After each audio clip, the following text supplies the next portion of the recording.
Hola, ¿cómo están? Buen día a todas y todos. Espero que estén muy bien y que estén jalando padrísimo. Esperando aquí que se vayan a conectar.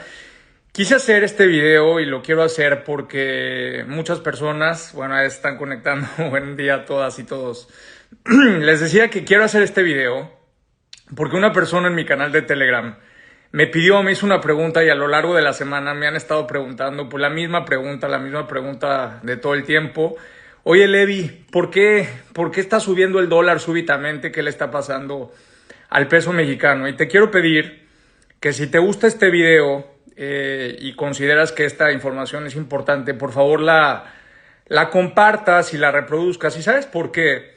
Porque lo puse en un post y lo puse en un tweet, post, tweet, como le quieras llamar. Y mucha gente, los odiadores profesionales, se han molestado mucho porque es información que no está en los medios de información, que no está en las redes, y entonces les ha dolido mucho. Entonces hay insultos y todo el tema. Pero a mí lo que me interesa es que la gente no esté de acuerdo conmigo, como siempre lo digo, sino que piensen. Entonces, a ver, lo primero que les quiero compartir, vamos a hablar de por qué el dólar ha subido súbitamente, ¿no? Y compartirles estos datos, sobre todo para que piensen. Miren, el dólar estaba más o menos antes de las elecciones en 16.97 el viernes 31 de mayo y cerró el viernes 7, este viernes que acaba de pasar, en 18.38. Estamos hablando de una depreciación del 7.6% frente al dólar y 7.3% frente al euro. Ahora, ¿cuáles son las razones por qué se ha dado esto, no?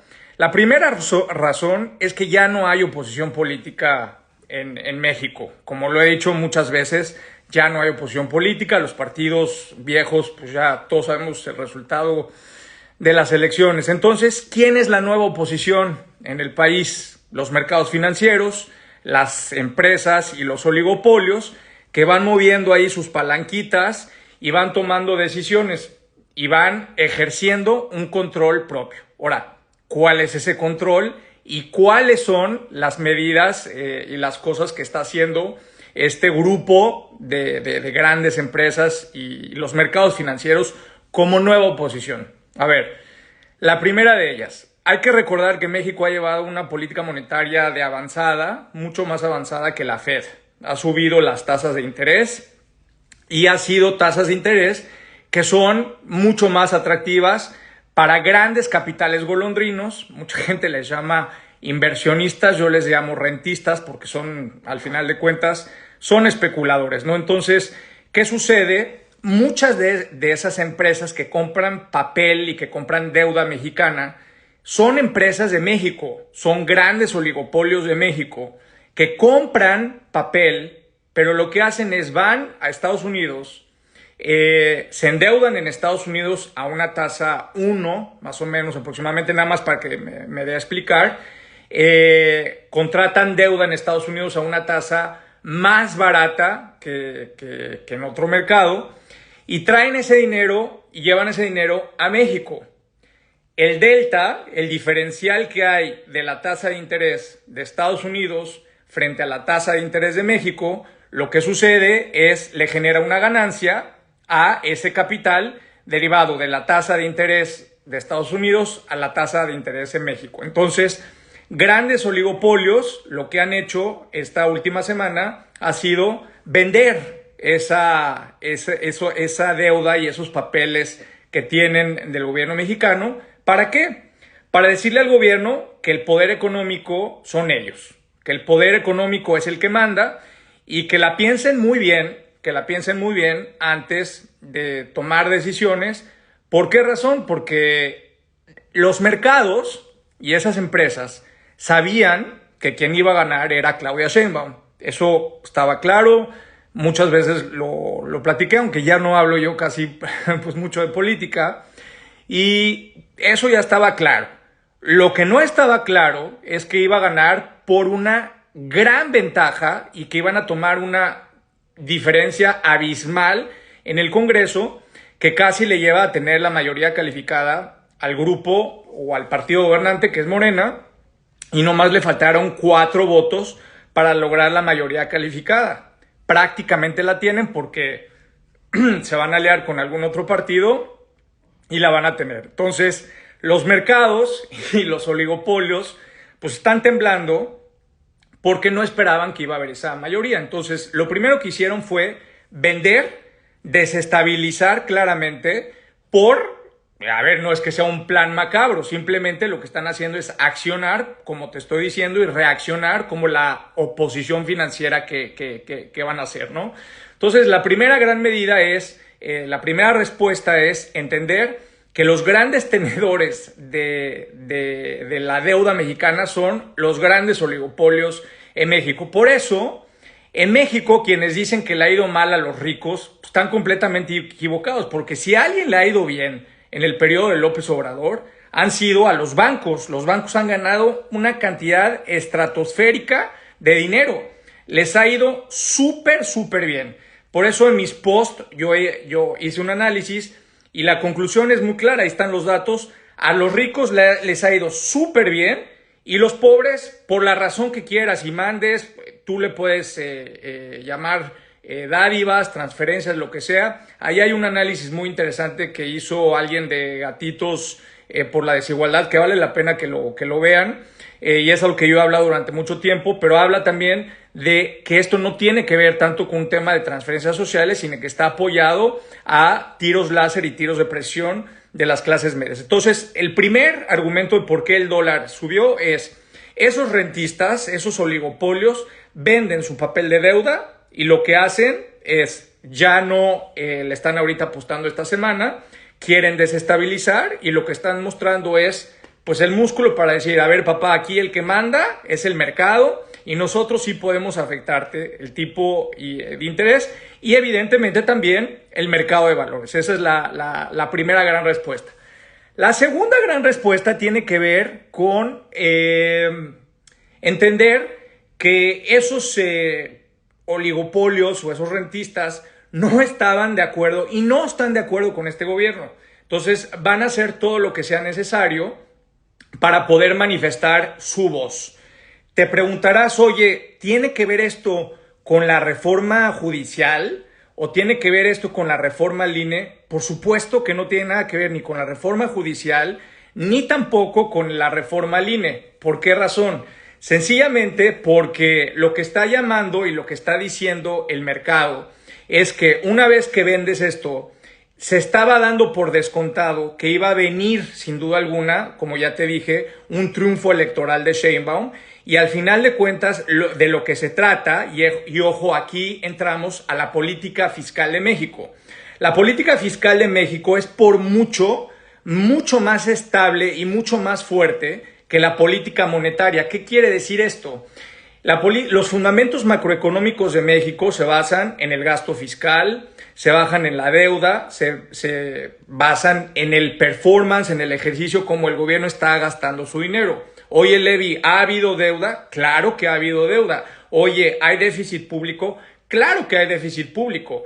Pero el secretario de Hacienda, Rogelio Ramírez de la O, ha hecho un gran trabajo y ha estabilizado los mercados. Entonces, simplemente lo que los capitales golondrinos dijeron o pensaron es, oye, pues nuestro riesgo es muy moderado porque al final de cuentas pues tenemos una tasa de interés atractiva, tenemos un mercado que nos está pagando bien, pues vamos a quedarnos ahí porque al final de cuentas la deuda se va a ir amortizando y los fundamentos macroeconómicos están bien.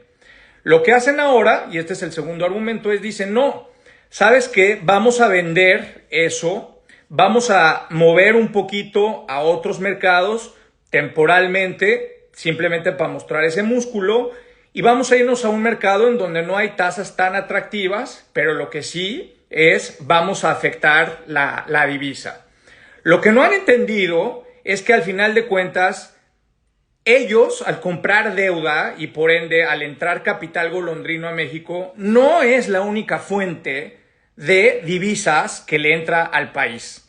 Entran divisas turísticas, es decir, la lana que le entra a México por los turistas que vienen, y hay una cantidad bárbara de turistas mexicanos, de americanos que están viviendo en México. Entonces, considera las divisas turísticas. Luego, dos, considera también, y esto es lo que les molesta mucho, por favor ayúdenme a compartir este mensaje, pues hay una cantidad de remesas que vienen de Estados Unidos, que vienen de Canadá y que vienen del mundo muy importantes, y lejos de caerse, siguen subiendo. Entonces, esas remesas son estabilizadoras junto con las divisas turísticas. Y la tercera gran fuente son los ingresos por petróleo. Entonces tienes ingresos por petróleo, divisas turísticas y prácticamente las remesas que te estoy diciendo. Pero tienes una cuarta, y que a la gente le da miedo decir y que no le gusta hablar, pero hay que hablar sin pelos en la lengua.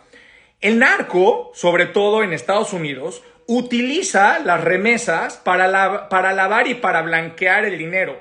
Y gran parte de ese capital se blanquea utilizando a muchas cuentas y muchas personas que mandan su dinero como remesas a México. Y ese capital se lava prácticamente en México. Entonces, si tú piensas que porque un grupo de tenedores sí evidentemente afectó y modificó el tipo de cambio en alrededor de 7-8% esta semana, pero en el mediano plazo tenemos cuatro fuentes más de ingresos, divisas turísticas, ingresos por petróleo, las remesas de los mexicanos que son reales, que son del fruto del trabajo, y el blanqueo de las narcoremesas que prácticamente está inundado en México y que no se puede detener.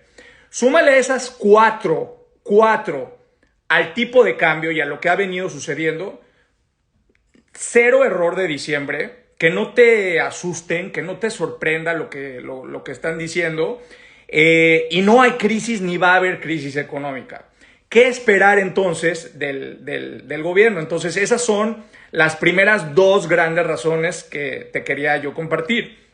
Ahora, la tercera, ¿viene una reforma al Poder Judicial? Por supuesto que viene una reforma al Poder Judicial. ¿Viene una reforma al Instituto Nacional? Sí, pero ese es otro tema. Yo lo que quiero decirte, y tu pregunta concreta es, ¿va a haber crisis económica? No va a haber crisis económica. Digo, si todo permanece constante, no va a haber crisis económica porque los fundamentos macroeconómicos se están manejando muy bien. Eso no quiere decir que no haya deuda. Claro que hay deuda, se está manejando la deuda, se está amortizando la deuda, y ya te expliqué cuáles son las otras fuentes de ingresos que tenemos, que le dan una gasolina muy importante al peso. Ahora, ¿nos conviene un peso tan fuerte? No, y fíjate, esta es la tercera razón de por qué se va a empezar a mover el tipo de cambio, y ahorita te voy a decir a dónde vamos a llegar. Acuérdate que en la balanza comercial, una de las razones más importantes de ingresos en México, ya te expliqué las divisas turísticas, tiene que ver ahora también con la fuente de ingresos, que es una de las más importantes, que es el petróleo.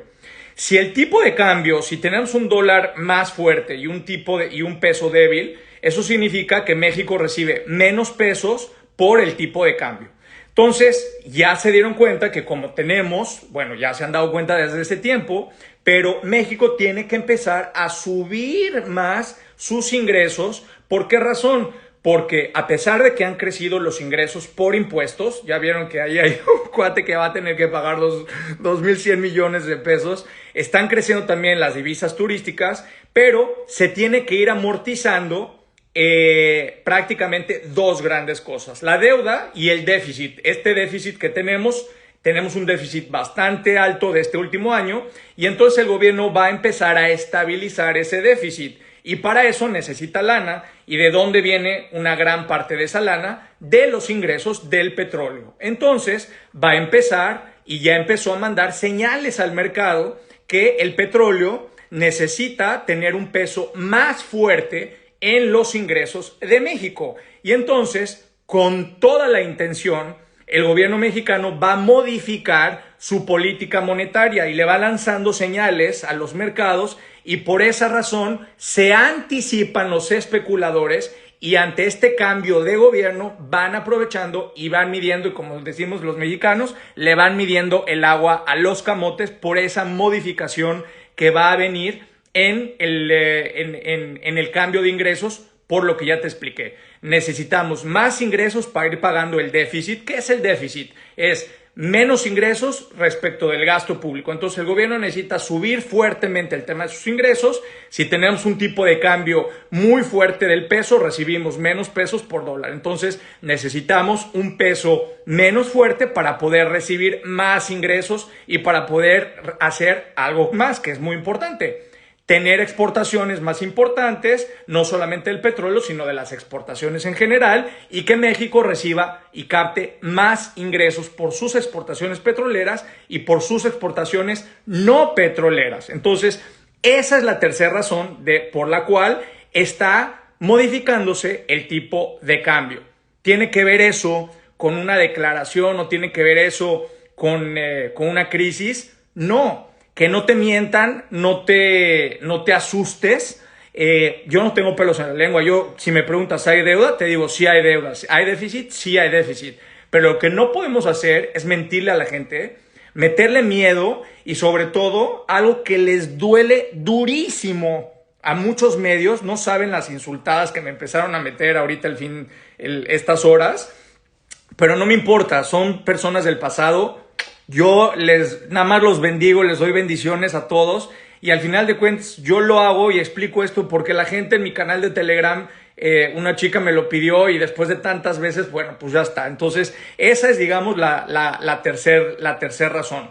La cuarta, que es o el mensaje más importante que te quiero compartir es, a ver, el dólar va a haber crisis o se va a depreciar más. En el mediano plazo vamos a tener una diferencia de aproximadamente de un 8%.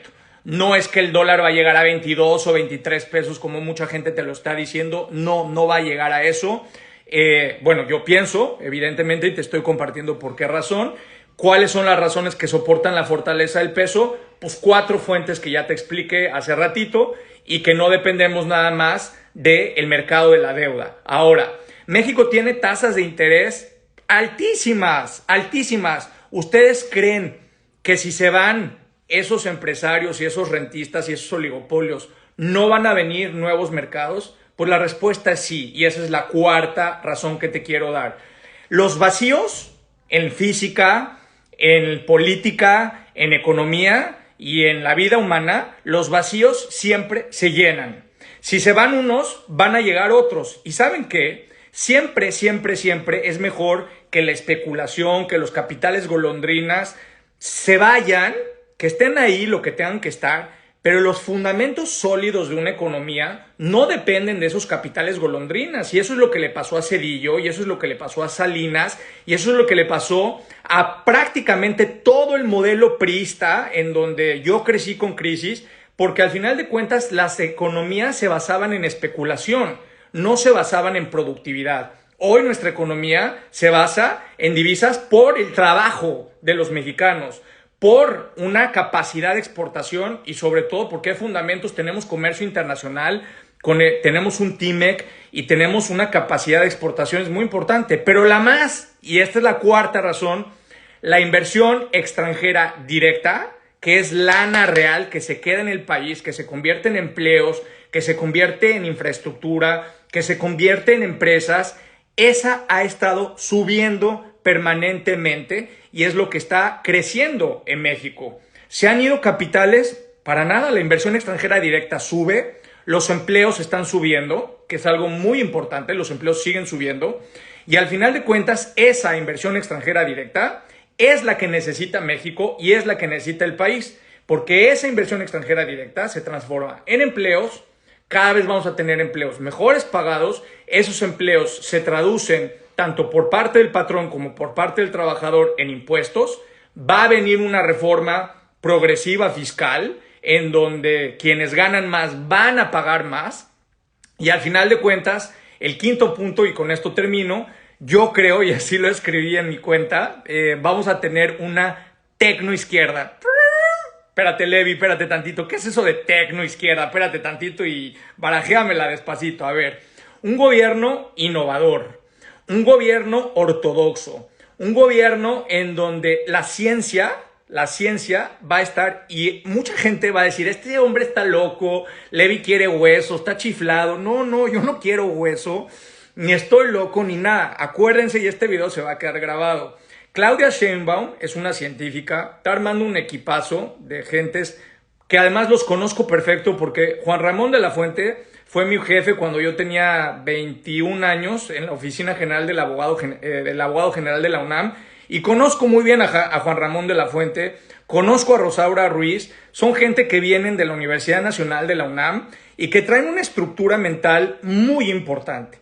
Vamos a tener un gobierno digital, vamos a tener un gobierno de innovación, vamos a tener escuelas, se va a modificar la escuela mexicana, se va a alfabetizar digitalmente a la población. Esto es algo muy importante, va a ser la verdadera revolución del siglo XXI.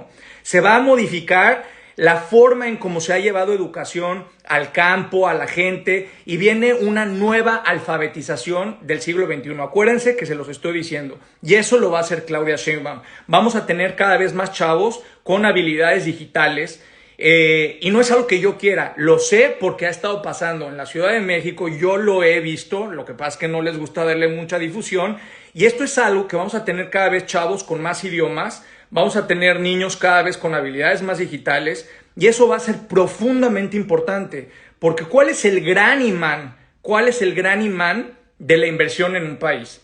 Pues mucha gente me choca porque le llama mano de obra. Yo no le llamo mano de obra, yo le llamo seres humanos con dignidad que tienen capacidades para poder desplegar su mejor valor. Y eso es algo que va a hacer Sheinbaum, a diferencia de lo que hacían en el modelo neoliberal, que es simplemente te vendo, exploto mano de obra barata. ¿Para qué? Para que vengan a la maquiladora a estampar. No, vamos a tener cada vez más científicos, vamos a tener cada vez más desarrolladores web, y sobre todo vamos a tener chavos desde 9, 10, 11 años con más habilidades digitales. Claudia Sheinbaum creó en México la escuela llamada Pilares.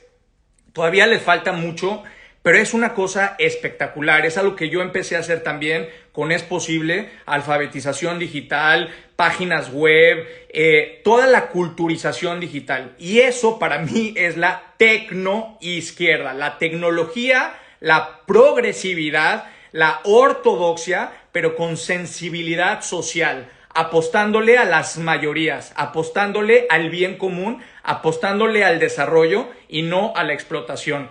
Pues estos son prácticamente todos los argumentos que te quiero dar de por qué no va a haber devaluación, de por qué no hay error de diciembre y por qué creo que esto es lo que va a terminar sucediendo. Si tú crees que lo que yo te dije tiene lógica, tiene sentido, y al final de cuentas ves que los números que te estoy compartiendo van teniendo sentido, ayúdame a compartir este video a todas y todos para que en México, más que pánico, para que en México más que especulación, que es la que se aprovechan, porque al final, ¿quién pierde de la especulación? Tú que vas y compras en el mercado, tú que vas y compras o que viajas, ¿tú crees que los grandes capitales pierden? Para nada, lo que quieren es crear un régimen de terror, y por eso viene el insulto. Y yo frente al insulto te doy argumentos, frente al terror y el pánico yo te doy lógica, y al final de cuentas no se trata de generar optimismo, se trata de generar realismo. Si tú consideras que este video vale la pena,